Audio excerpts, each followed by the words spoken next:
Hello, my name is Christina, and this is for Group Advanced Presentation 3.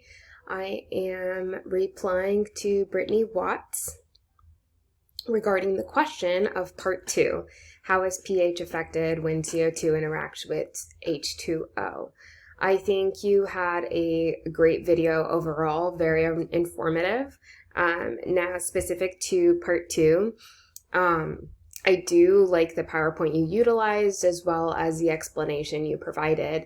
You gave a couple of bullet points here saying CO2 reacts with H2O to form carbonic acid, right? So that's going to lower the pH level, creating more acidity, and it dissociates to form bicarbonate and hydrogen ion.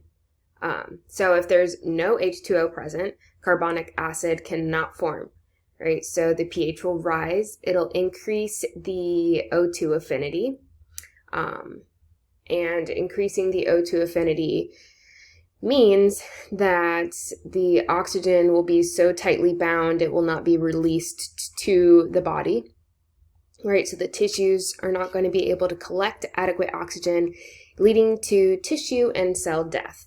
This is the response that you have provided, and I agree with this. I did discuss Bohr's effect, which is very similar to this.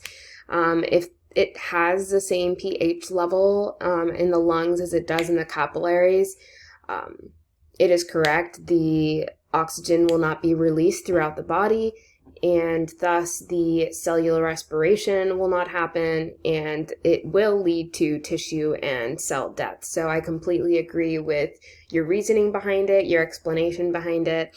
And yeah, you did a great job overall.